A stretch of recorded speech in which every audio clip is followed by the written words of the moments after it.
Good afternoon, students. Here, now in 67th session, we will study and will take problem and will solve here by preparing the liquidator's final statement of account. So, problem is the share capital of the A company limited at the time of liquidation consisted of the following: 5% preference shares of rupees 100 each fully paid, 2500 equity shares of rupees 10 each fully paid, 1500 equity shares of rupees 10 each 7 paid up. The liabilities were as under: rupees 37,500 6% debentures, holding floating charges rupees 4,500 preferential claims, rupees 12,500 unsecured creditors, the liquidator rupees 1,60,000 and the liquidator's remuneration is fixed at rupees 6,000. So for this problem you have to prepare the liquidator's final statement of account. So here liquidator's final statement of account is prepared, and first here the assets realized is rupees 1,60,000 is given. So here the liquidator, that the amount 1,60,000 is given, and it is the amount of assets realized. So two calls made. So here calls are made for 1,500 shares because these are the shares which are partly paid up. Here rupees 3 per share is to be called up. So for that the liquidator has called up for rupees 3 balance amount on 1,500 equity shares. So total here the amount collected from the assets realized and call made is 1,63,000. And payment side, so first the liquidator's remuneration is to be paid. It is fixed payment, that is 6,000. Then debentures are to be paid 3,37,500. Then preferential creditors 4,500 is to be paid. Then unsecured creditors 12,500. But preference shareholders 1 lakh. By equity shareholders 2,500 shares at rupees 1 each. So like this the payments are made as per the list of ranks. So here no any calculation is necessary because the remuneration of the liquidator is given at a fixed amount. So therefore here no calculation is necessary. Only the balance which is remaining after the payment of all the expenses and the parties, that balance amount is distributed among the members or the shareholders of the company. Next problem, Lucky Company Limited went to liquidation on 1/1/2018. The following was the position on that date: share capital 3,012% preference shares of rupees 100 each fully paid, 50,000 equity shares of rupees 10 each fully paid, 40,000 equity shares of rupees 10 each 8 paid up, means here also the partly paid up shares are there. Then 30,000 equity shares of rupees 10 each 6 paid up. Dividends on preference shares was in arrear for 1 year. The preference shareholders have priority over the shareholders as regards capital and dividend. Liabilities: mortgage on building is 65,000, preferential creditors 15,000, unsecured creditors 7,20,000, and the total amount assets realized is 7,20,000, building 75,000 and other assets 10,11,000. So liquidation expenses amounted to rupees 4,440. Liquidators remuneration: 1% commission on assets realized, 2% commission on amount paid to unsecured creditors.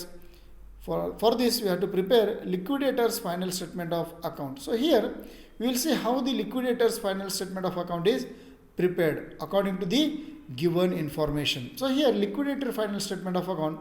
So first receipt side we will see 2 assets realized. So here the total amount received from the assets realized is 10,11,000.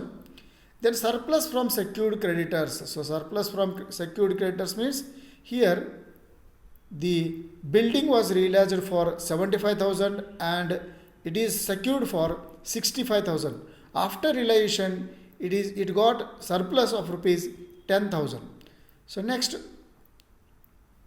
2 calls made. So 30,000 equity shares of rupees 2 each. Here 8 is paid up.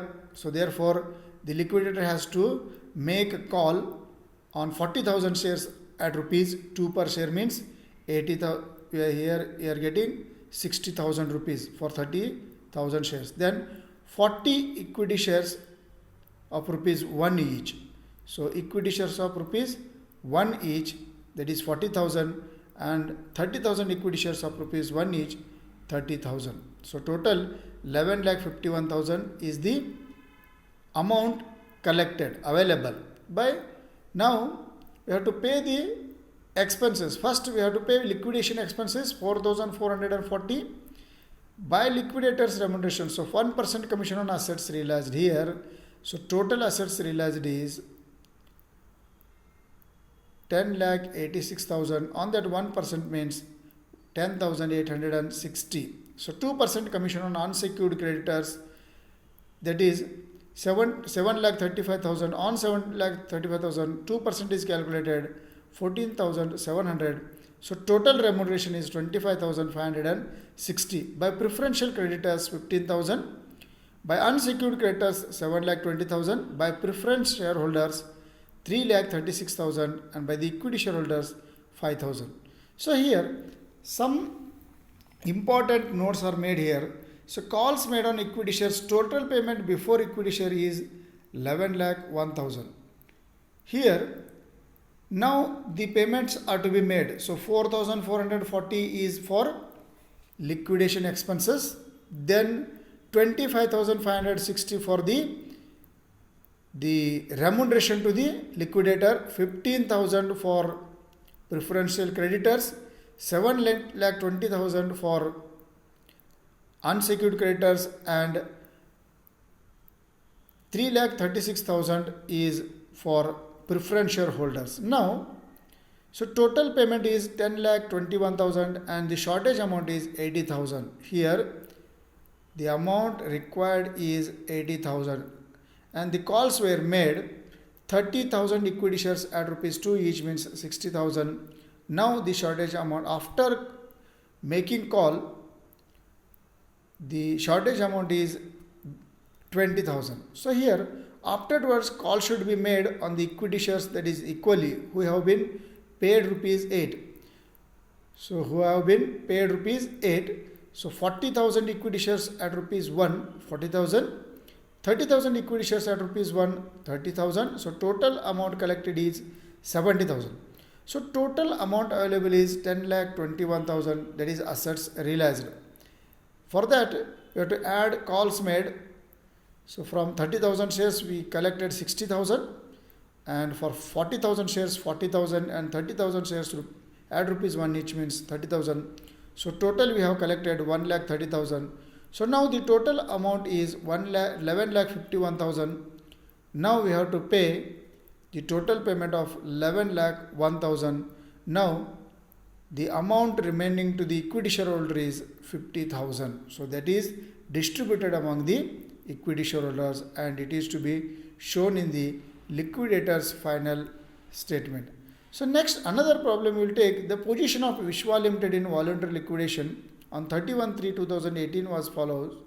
Share capital 105% preference shares of rupees 10 each fully paid up, 400 equity shares of rupees 10 each fully paid, 400 equity shares of 10 but 8 paid up.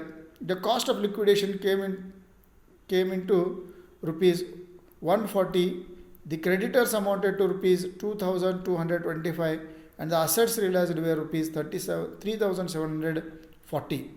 A call of rupees 2 per share was made on the partly paid up equity shares and the amount was received on those shares except one shareholder owing 100 shares. For this we have to prepare liquidator's final statement of account. Here the liquidator's final statement of account is prepared. So first, amount collected from assets realized is 3,740 and calls made. So here on 400 shares at rupees 8, that is 800, and less calls in arrear. There is a calls in arrear from one person, that is 100 shares at rupees 2, means 200. Now from the calls received. From that you have to deduct calls in arrears. So from 800, 200 is deducted and 600 is shown on receipt side of the liquidator's final statement. By cost of liquidation is 140. Next, by creditors 2225. After payment to the cost of liquidation, creditors has to be paid 2225. Then preference shareholders 1000. By equity shareholders only 975. That is, the amount available is 4340. From that we have already paid liquidation cost 140, liquidation, and then by creditors 2225 and the preference shareholders is 1000. The total amount 3365 is already paid. Now the balance is only 975. So here on 700 equity shares rupees 1.3928 rupees is to be collected. So here the total 975 is payable to the equity shareholders. So thank you.